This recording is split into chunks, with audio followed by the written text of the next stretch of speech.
a food can be deemed vegan, it doesn't really mean it does not harm animals, for example, through habitat destruction.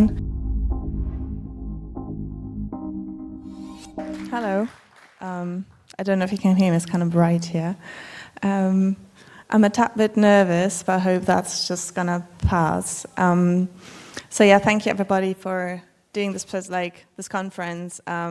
I just spoke to someone who's worked in the kitchen very hard all day, and just a big shout out to everybody who's been doing that and helping to make this conference work. And yeah, today I'm just going to talk about a topic that I've been thinking about for a long time, but this is the first time I've ever going to publicly speak about it. It may not always be easy for me, and I'll try. It's also the first time doing this, so please bear with me. I try to keep with the time and everything. So basically today I just wanted to talk about why veganism is not just a diet. I use the term diet here because that refers to restrictive ways of eating as well as just the way you eat. And then I also want to talk about how treating one can do harm, to not only to activists but other animals, and how we view veganism as a practice. This is supposed to work, I hope. All right, yeah. I've been told it's just a bit slow. So some background about me, because I feel that's important to kind of situate myself in the context and to understand where I'm coming from. So I'm not psychologist, dietitian, or anything. Basically, the whole talk's based on my personal experience, and then some talks with other activists, some reading, and then I'm also a white person growing up in Western Europe. Mostly, I grew up in Germany. I spent some time living in the UK. I was living in the UK when I went vegan, and most of the sources I draw on in learning, or have drawn on in learning about veganism and vegan activism, is mostly in English language. So I think that's kind of to situate myself there. And yeah, also as a famous presenting person, my experience may be different from other folks. And then just a little, maybe I just use this instead. Okay, just a little warning. So I will be talking about some of my personal experience dealing with eating disorders. I won't go into too much detail, but I will be talking about some things, and some things may be hard for people to listen to. So please, if you feel like it's been too much, just feel free to leave, or just make sure to take care of yourself, to make sure you have someone you can lean on maybe, and share your feelings with, or if you want to share them with me after the presentation, always welcome to come to me as well. So yeah, I've been struggling how to frame this whole thing. And I think I'll just start with my journey, because that's what I feel like I can most accurately speak about. So a few years back, in 2012, I became vegan after having been vegetarian for 6 years, because I was just yeah, I'm vegetarian, I'm not harming any other animals, and I mean yeah, having animals on farms is maybe not great, but at least they're not dying. Then I watched a documentary about why people are vegan. I'm yeah, that makes total sense, so I think I have to be vegan now. And I just kind of jumped in and tried it, and I really had not a lot of ideas of what I was doing, because at the time I felt there wasn't a lot of resources, and I personally didn't know anyone who is vegan. But I also feel it's important to say I was struggling with food on that level, because I didn't really know what to eat. I think maybe some of you share that experience too, that you're I'm going vegan now, I don't really know what to eat, but I don't really care too much because I want to be vegan. And I figured out along the way, and I think we all kind of did. But also at the time I was struggling with an eating disorder, mostly anorexic and bulimic tendencies. And I want to be very clear that so my decision to go vegan was purely ethical motivation. I know this is not always the case for everybody, but I really want, I'll later go into detail that, make that distinction there, because I think that's a very, very important distinction to make. and that, for example, like I was always like motivated by ethics for me. So I think to just kind of develop some common ground, I just want to, it's a bit odd, like putting like some psychological descriptions of stuff on there, like some diagnostic criteria, but I think maybe that may be helpful for some people to just kind of like establish common ground for like what I'm talking about. So the APA, the American Psychological Association, has like described eating disorders as behavioral condition characterized by severe and persistent disturbance in eating behaviors and associated distressing thoughts and emotions. So it can be behavior, but it can also be like just I'm not trying to diminish that, just very intrusive thoughts about foods, like how you feel about food, and like, yeah, struggles with that. So I think many people know about like anorexia and bulimia nervosa, binge eating disorders. There's also avoidant and restrictive food intake disorders, and other eating disorders are less talked about. For example, like these other specified eating disorders that are, for example, night eating syndrome or whatever. And I felt very conflicted when I was like, okay, I'm doing this presentation, because I'm like, I feel I'm just talking about me and my struggles. But then it's really hard to talk about, because it's all right. Yeah, just the facts like about, I mean, these numbers, they're like tons of numbers out there now. I think you all know how difficult it is to get some of these numbers, because it's like stuff that's people don't really like talking about, I guess.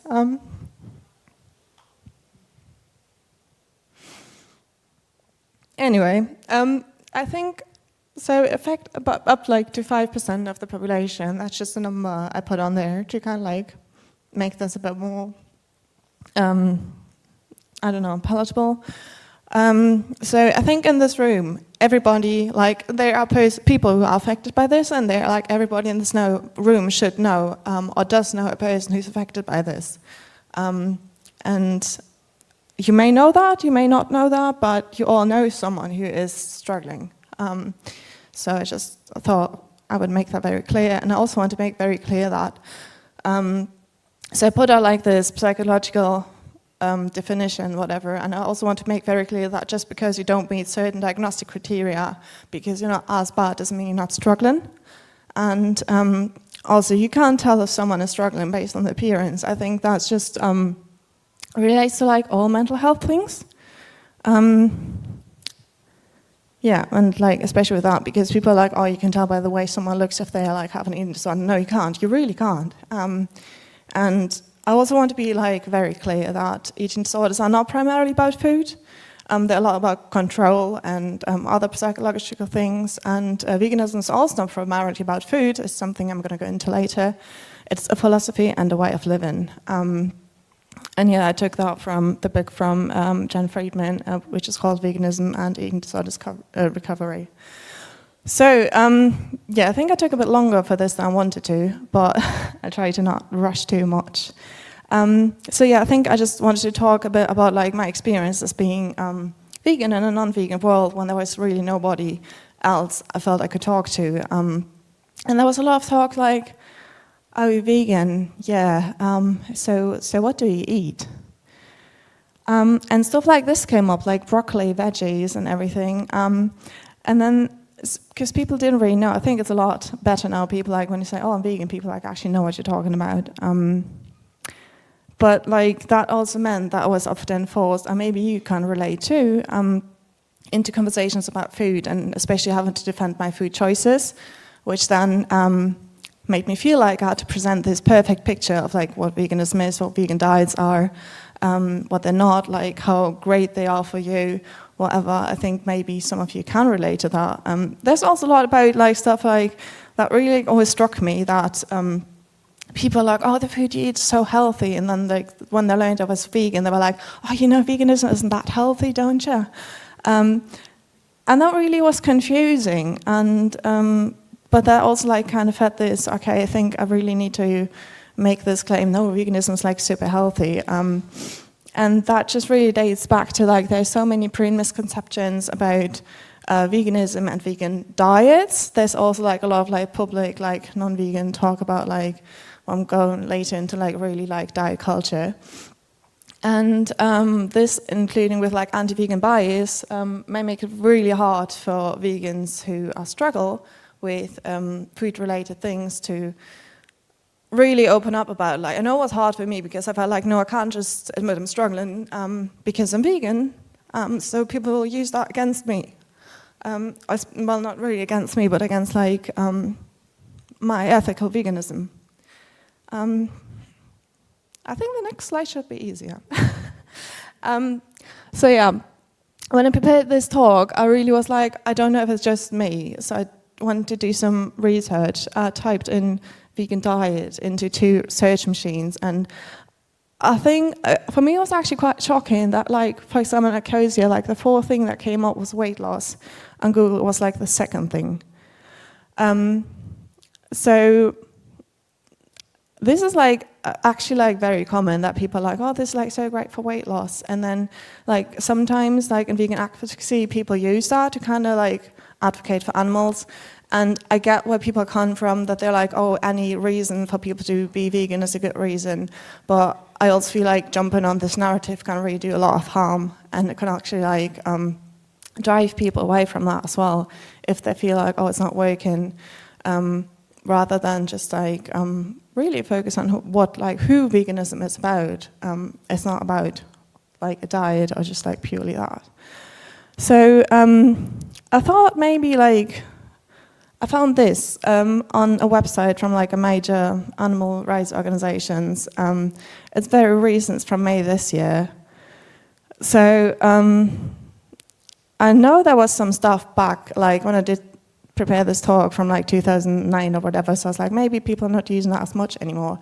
But apparently it's still being used. So yeah, and I find that troubling, at least, because I'm thinking like, what does that mean for perceptions of activism for activists and perceptions of veganism in society as well? Like, if you just make it about diets, like, that kind of like sidelines animals and animal rights in a way. And I also want to be very clear that plant-based diet culture is not a result of veganism, because some people would claim that. Like, I've jokingly told, like, when I told people like I'm vegan, people are like, oh, you know, that's an eating disorder though. And I was like, okay.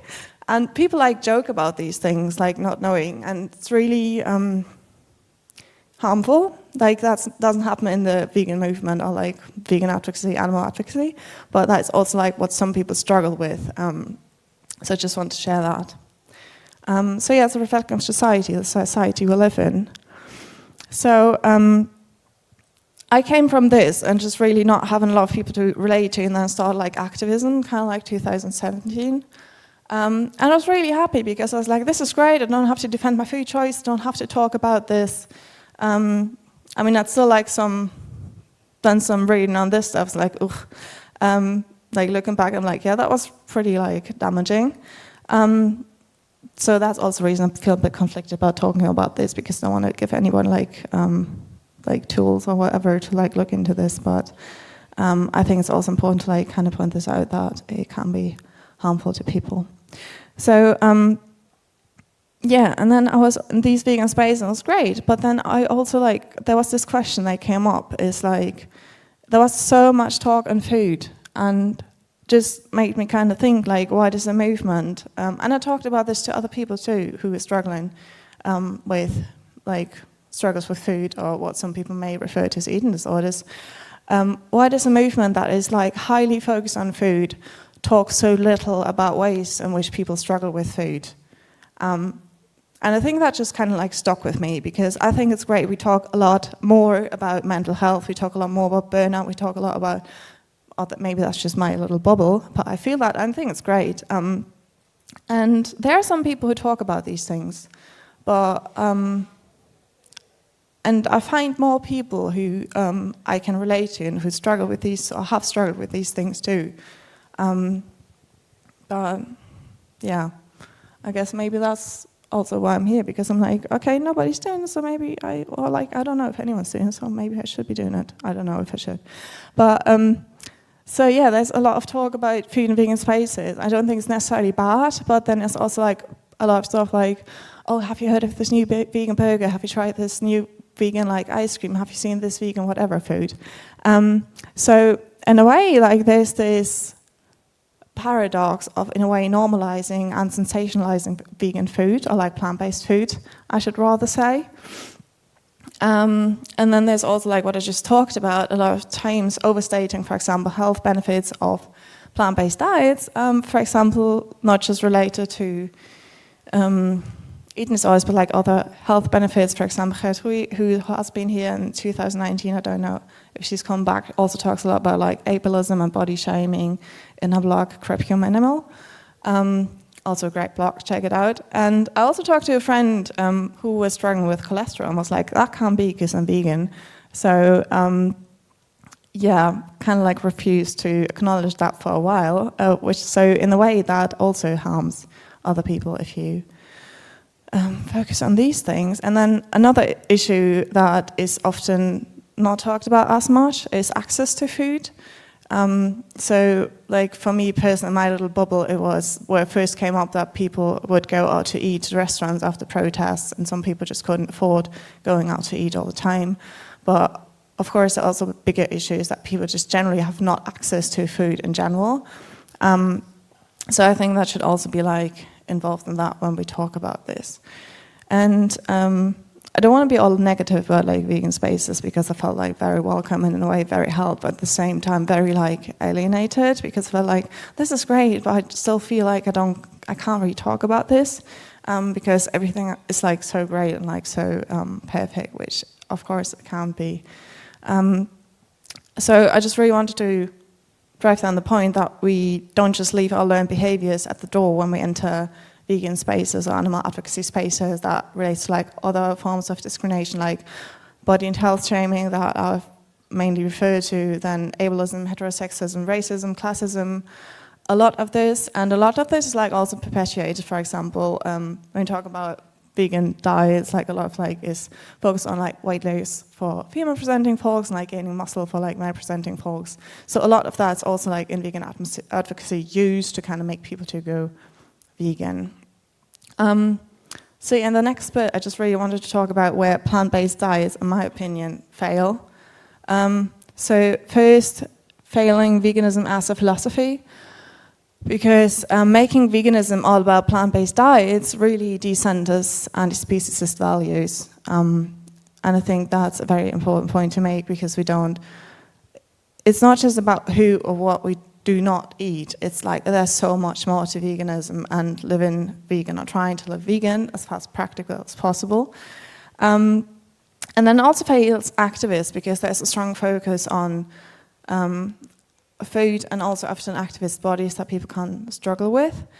And there's a lot of body shaming within.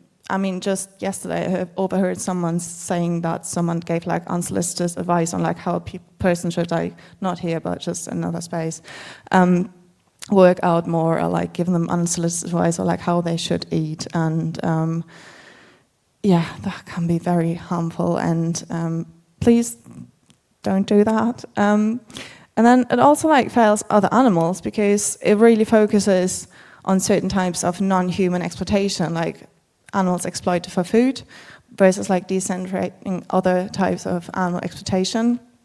And then really, if we take away everything of like everything that's not food related, and if you regard veganism as solely what we eat, what is left? Is animal rights left? I don't know, I'm not sure. So really, to me, veganism is a lot more than a diet, because really veganism, like treating it as only as a diet or who we do not eat, disregards what I just said, like how animals are used in other ways in human societies. It really does overlook the effects of our food system as well on ecosystems, on habitats and human animals. For example, like even if someone a food can be deemed vegan, it doesn't really mean it does not harm animals, for example, through habitat destruction. it really frames veganism solely as a practice of boycott and consumption.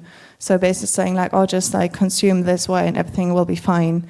I think a lot of people here have talked about that this is not really working for us. Like, I mean, many more people go to eating vegan. Many more people are. There are many more vegan products on the shelves, but like numbers of like animals being killed and used is not really going down.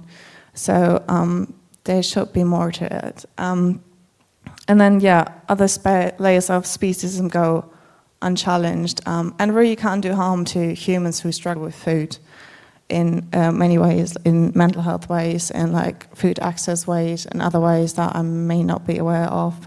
So maybe some of you may weigh in on that in the discussion.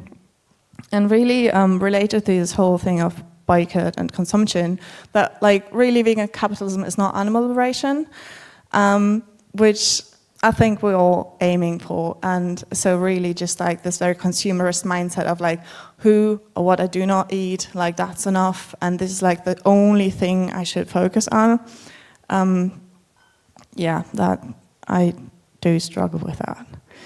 So maybe coming like towards the end of this now, it's just I really want, I call this Beyond Vegan Diets. I mean, there's so much more I would like to talk about, but the time's limited. I really just want to once again revisit the definition of veganism, that veganism is a philosophy and a way of living which seeks to exclude as fast as possible and practicable all form of exploitation of animals. And I think most of you will know this definition by the Vegan Society. That's been around for quite a while, 1988, I believe.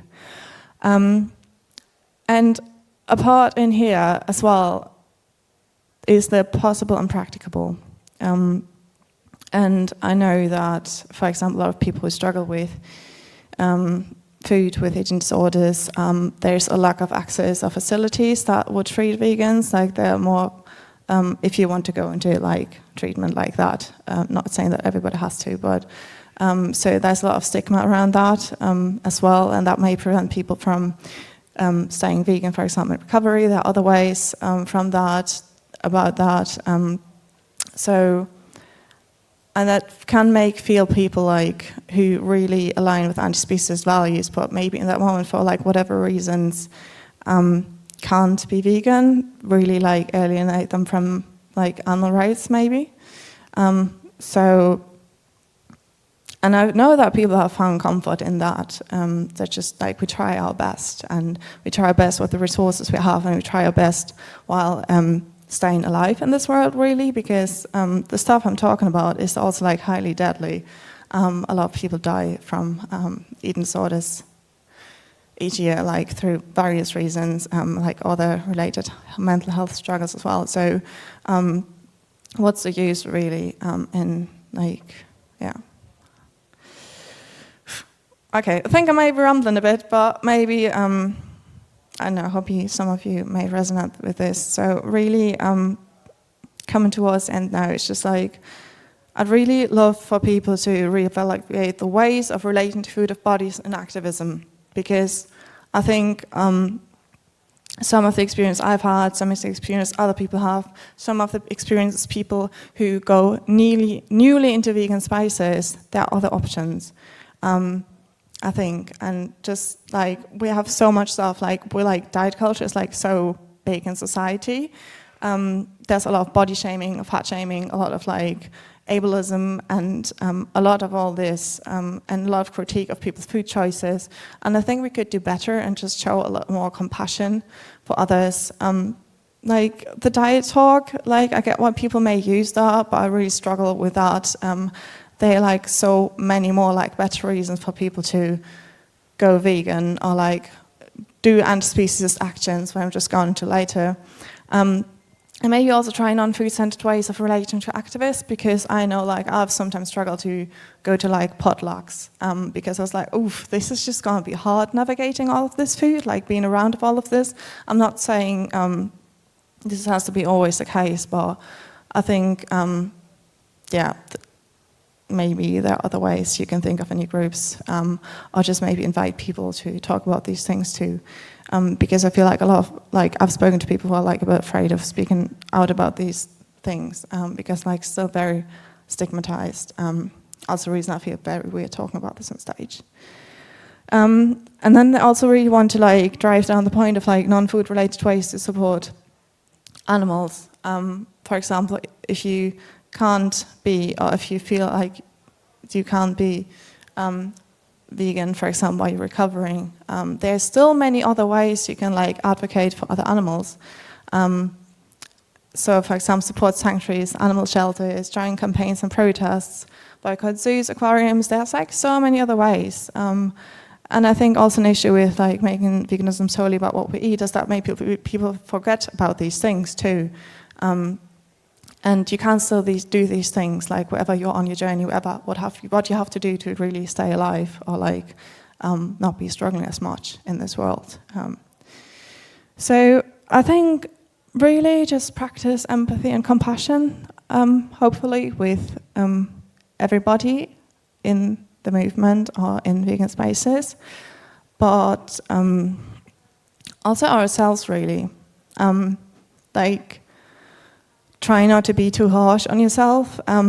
Like, people are struggling, and you're probably not alone. Like, when I came into this and I was dealing with all of this, I felt very alone. And I'm actually realizing I'm not. Yeah, which is nice and sad at the same time. So yeah, this is really my last slide. Really revisiting these things that I don't think that veganism is a diet. And I think diet talk is very harmful. And it can do harm to like both humans, to activists, to people who are not activists, but maybe like getting all these messages about veganism and weight loss and be like, yeah, if that's the thing, like I can't touch it because that's really going to be detrimental to my mental health. It also harms animals because really just send us what we eat, who we eat, what we consume. Then also, what I was just talking about, many struggles, many things people are struggling with go unrecognized by others, but you're also not alone if you're struggling. I think it's hard to open about these things, and I think just about like things you struggle with for whatever reason, mental health struggles too. I think we really need strong communities and like friendships and communities of compassion really for people to open up about these things and maybe work through things together. I also think that in many ways it's not helpful. I'm struggling with this sometimes, but just like people who are struggling may sometimes just leave vegan spaces because they feel very judged when it's like not really their choice. So maybe that's also an area where we can really practice more empathy and compassion. Like I don't think I can stress this enough. And I think I'll just more or less close with a quote by Taylor Wolfram, who I've learned a lot from, like mostly on Instagram, that reads, "The root of both veganism and anti-diet nutrition is body liberation." And I think it's very important to say that we as humans, like we often say that we also animals, and I think it's also important to say that we live in animal bodies. So it's really important to not forget about us, to take care about ourselves. Like we're also animals, like our struggles are also valid, they're different. They're like different degrees of horrible, different degrees of struggle. I'm not trying to minimize animal suffering in any way. But I think that's like ultimately the goal we are working towards, that we all can live in ways that make us happy, like whatever like form or shape you take on this human earth. If you like have skin or feathers or fur, whichever size, height you are. And I think that's the ultimate goal really, and I think that's at least what I'm striving for. And so thank you. I'm just going to close with a rights, not diets, because maybe we can go there. And thank you very much.